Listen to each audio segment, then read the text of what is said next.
안녕하십니까. 자, 오늘은요, 여러분, 용적률의 함정에 대해서 강의 두 개를 공부해 보려고 합니다. 자, 근데 오늘 용적률, 그 다음에 대지 지분이라는 게 얘기가 나오고, 그래서 또 세대수 얘기가 나올 겁니다. 여러분, 지난번에 제가 보여드린 책 있잖아요. 이정열 지음인데 돈 되는 재건축 재개발, 이 책을 제가 요즘 반복적으로 계속 읽고 있습니다. 그러니까 3번 정도 봤는데 한 2번 정도 더 보려고 합니다. 그래서 이 책의 내용을 갖고서 지금 우리가 공부해 보는데, 첫 번째 강의에서는 재테크를 위해서 투자 대상지를 어떻게 고를지를 공부해 보는 아주 간단한 방법이에요. 그리고 이걸 공부해 본 다음에 두 번째 강의에서 투자자 입장에서 우리 오금동 35번지 일대는 정말 좋은 투자 대상지인지 아닌지를 한번 같이 검토해 보려고 합니다. 물론 이 책에서 다루는 그 분담금 계산법이라든지 복잡한 것들이 있어요. 그런데 그것은 조금 더 이따가 해보려고 하고요. 지금 간단한 체크하는 공부를 해보려고 합니다. 자, 볼게요. 자, 봐보겠습니다. 우리가 용적률, 오늘 제목이 용적률의 함정이란 말이에요. 그죠? 우리가 용적률을 되게 중요한 거라고 그랬잖아요. 그죠? 근데 용적률을 보고서 우리가 투자를 결정할 수 있는데 용적률의 함정이 있는데, 그럼 용적률을 지난번에 한번 강의에서 보여드렸었지만 용적률이 과연 뭔가? 이거를 우리가 다시 공부해 보려고 합니다. 대지 면적에 대한 건축물의 연면적의 비율이라고 그랬는데, 대지 면적이라는 건 뭐라고 그랬어요? 땅 기본 바닥 면적을 말하고요.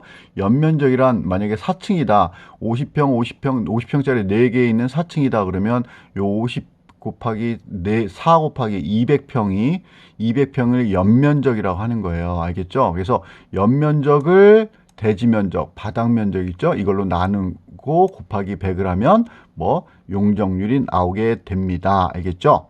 자, 그러면 우리가 우리 땅이 대략 1,500평, 정확히 말하면 1,497평인가 되는데 1,500평 정도 되거든요. 그 우리가 용적률 250%를 받으면 어떻게 되는 거예요? 자, 그 건물들을 총 3,750평만큼을 지을 수 있는 거예요. 땅은 1,500평이지만 말이죠. 위로 3,750평을 지을 수 있다는 얘기입니다. 알겠죠? 이게 용적률이었다. 그래서 용적률이 되게 중요한 것입니다. 그죠? 그러면 한번 보겠습니다. 투자할지 말지를 결정하지 못하고, 결정 못하고, 다른 데보다 괜찮은가? 여기가 다른 데보다 괜찮은가? 이런 거 정도를 우리가 대략적 사업성 검토를 하기 위해서 주로 사용하는 게 용적률이라고 하는 겁니다. 그래서 용적률이 중요하다는 얘기를 했어요. 근데 지금의 낮은 용적률이 지금 낮다. 어디가 용적률이 만약에 100이다 그러면, 낮다는 것은 낮은 용적률 건물이 낮다는 걸 의미하겠죠. 그죠? 그러면 재건축하면 높이 지을 수 있으니까, 높이 지어서 아파트를 팔 수 있으니까 수익성이 있기 때문에 좋은 투자 대상이 된다는 거죠. 그런데 말이죠. 그 용적률에 함정이 있다는 겁니다. 그래서 중요한 것은 이 책에서, 또 제가 이제 그 이 책에 나온 거 계산법도 우리 동네도 해보니까 대지 지분과 세대수가 중요하다는 겁니다. 대지권이라는 게 뭐예요? 대지권? 전체 우리 땅이 있잖아요. 기본 바닥 땅이. 그죠? 그러나 내가 예를 들어서 아파트는 25평이야. 내가 아파트가 25평이라고 그래가지고 바닥, 대지 면적, 땅을 내가 25평이 내게 아닌 거죠. 그죠? 그러니까 기본 바닥 땅에 대한 권리를 내가 있는 게 그게 따로 있다는 겁니다. 예를 들어서 여러분 등기부등본을 떼어보면요. 이게 이제 강의에서도 보면 말로만 막 설명이 돼 있지 뭐 잘 안 돼 있으니까, 자, 요걸 봐보면 저희 걸 보여줄게요. 건물 내역 해가지고 철근 콘크리트 73.11, 요 73.11이 뭐냐면 전용 면적을 말합니다. 그래서 지금 여기 이렇게 계산해 보면 한 22평 정도, 3.3으로 나누면 22평 정도 되는데, 아마 전용 면적은 아마 24, 25 이렇게 얘기하지 않나 싶습니다. 아마도. 자, 그런데 대지권의 표시 이렇게 나오죠. 대지권의 표시 이렇게 나옵니다. 근데 여기 보니까 623.1분의 36.65 이렇게 나와요. 이게 뭐냐면 우리 현대타운 가동 있죠. 가동의 땅 넓이가 바닥 대지 면적이 이렇게 된다는 거예요. 그런데 그 중에서 제가 가지고 있는 땅 면적은 요거가 저의 권리라는 겁니다. 그래서 요거를 이게 제곱미터거든요. 그래서 이걸 3.3으로 나누면 한 11.10평 정도, 또 어느 데이터에서는 11.09라고도 하는데, 여하튼 11.10 혹은 11.09평 정도가 제가 땅이 저의 소유라는 거죠. 알겠죠? 이렇게 등기부등본을 보면 이렇게 나옵니다. 대지권 비율이 요걸 말하는 거예요. 전체 중에서 요만큼은 내가 가지고 있다는 겁니다. 자, 그래서 여기 보면 대지권, 대지지분 혹은 또 토지 지분이라고 얘기를 합니다. 건물의 구분 소유자가, 이제 소유자가 전유 부분을 소유하기 위해 건물의 대지, 즉 제 아파트 있죠. 예를 들어서 제가 25평이다 그러면 이 부분을 소유하기 위해서 건물의 대지에 대해서 땅, 대지 면적에 대해서 갖는 권리를 말합니다. 알겠죠? 자, 그래서 제 등기부등본을 잠깐 보여드렸고요. 자, 이 책에 나오는 얘기를 잠깐 보겠습니다. 이걸 볼게요. 여기 용적률의 함정 뭐 이렇게 들이 꽤 있습니다. 빠지는 사람이 꽤 있습니다. 이렇게 되면서 뭐라고 하냐면 저층 아파트는 무조건 사업성이 좋다고 말하는 사람들의 근거는, 저층 아파트를 좋다고 얘기하는데 사람들이, 그 사람들이 얘기하는 근거는 저층 아파트는 중층 아파트, 중층은요, 저층 아파트는 5층 정도들을 말하고요. 중층은 10층에서 15층 정도를 중층 아파트라고 봅니다. 하여튼 저층 아파트는 중층 아파트에 비해 대지 지분이 많다라고 사람들이 일반적으로 생각을 한다는 거예요. 그죠? 그런 경우도 당연히 많죠. 하지만 이것은 반은 맞고 반은 틀린 이야기입니다.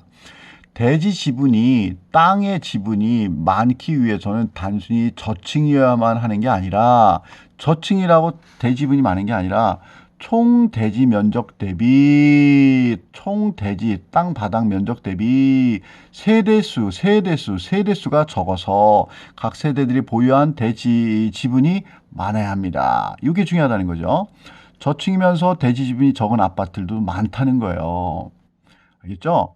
그래서 만약 저층 아파트라도 소형 평형, 저층 아파트인데 그러면 용적률이 낮을 것 같은데, 그런데 소형 평형, 평이 뭐 그냥 10평, 15평 정도 아주 작은 평형이야. 이런 것으로 구성된 단지는 세대수가 많겠죠, 당연히. 그러니까 평균 대지 지분이 적어서 사업성이 낮을 수 있다는 겁니다. 알겠죠?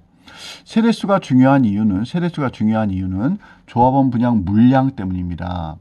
세대수가 많으면 거기 이미 살고 있는 조합원들 물량을 짓기에도 빠듯하단 말이야. 세대수가 많으면 말이죠.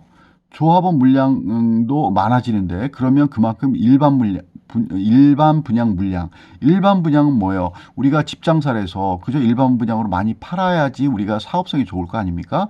일반 분양이 줄어든단 말이죠. 알겠죠? 그래서 이렇게 되면 일반 분담금도 많아지기 때문에 재건축이 원활히 진행되기 힘들다. 알겠죠? 자, 이거 하겠습니다. 다음 보겠습니다. 자, 또 볼게요. 좀 정리했습니다. 사업 초기에 계략적인 사업성을 가늠하기에는 용적률만 봐서는 안 된다는 겁니다. 중요한 것은 그죠? 평형 구성이 소형 평형 중심인지 중대형 평형 중심인지, 그리고 총 세대가 몇 세대인지 이런 게 중요하다는 겁니다. 그러나 말로는 쉽지 현실에서는 이것을 체크하기가 쉽지 않다는 겁니다. 그래서 여기에서 세대당 평균 대지 지분이라는 개념을 적용하면 용적률의 함정에 빠지지 않는다는 겁니다. 세대당 평균 대지 지분 아주 간단합니다. 총 바닥 있죠. 총 그 아파트의 바닥 면적 있잖아요. 1층 바닥 면적, 제일 바닥. 그걸 갖다가 세대수로 나누는 거예요. 심플하게. 알겠죠? 그래서 이 계산으로 나온 숫자가 크면, 그러면 평균 대집이 크겠죠. 크면 일반 분량이 많아지고요. 일반 분양을 많이 우리가 만들 수 있고요. 일반 분양이 많아지면 분양 수입이 늘어서 그만큼 조합원들의 분담금이 줄어서 사업성이 좋아지게 돼 있죠. 그죠? 그래서 대지지분이라는 것은 일반 분양 물량과 직접적인 연관이 있는 아주 중요한 데이터입니다. 알겠죠? 자, 그럼 볼게요. 자, 여기 잠깐 보겠습니다. 여기 다 볼 건 아니고요. 자, 여기 보면 세대당 평균 대지 지분은 사업성을 비교하는데 강력한 효과를 발휘합니다. 이랬고요. 이분이 뭐라고 그랬냐면, 저는 경험상 세대당 평균 대지 지분이 15평 이상은 되어야 어느 정도 수익이 나온다고 판단한다 그랬어요. 자, 근데 여기 볼게요. 지금 여기 봐보면 세대당 평균 대지 지분표예요. 용적률이 이렇게 되어 있습니다. 여러분, 용적률은 재건축하기 전에 높은 게 좋아요? 낮은 게 좋아요? 그렇죠. 낮은 게 좋은 거예요. 용적률만 보면 뭐야? 이 145% 돼 있는 이 2단지가 가장 좋은 거가 되겠죠. 그죠? 그죠? 그래서 여기를 위주로 우리가 낮은 데를 위주로 이렇게 본단 말이죠. 그죠? 근데 대지 지분을 보면요. 여기 10평밖에 안 돼요. 대지 지분이 한 세대가. 여기 20평이나 돼요. 이 보는 값 어느 게 중요하다는 거예요? 용적률보다도 평균 대지 지분이 중요하다는 얘기입니다. 알겠죠? 자, 그러면 이걸 봐볼게요. 자, 그럼 요 표를 보고서 좀 우리가 공부를 해보겠습니다. 자, 볼게요. 요게 X축이라고 보고요. 요게 Y축이라고 볼게요. 자, 요 X축은 뭐냐면 세대수가 적다, 많다 이렇게 됩니다. 세대당 평균 대지 지분이 적다. 땅 지분이 적다, 많다. 요거는 용적률이 낮다, 높다. 낮으면서 높음으로 올라가는 거예요. 이런 경우에 하나하나 한번 보겠습니다. 자, 1번부터 볼게요. 여기는 어때요? 보세요. 자, 대지 지분이 크죠? 대지 지분이 커요.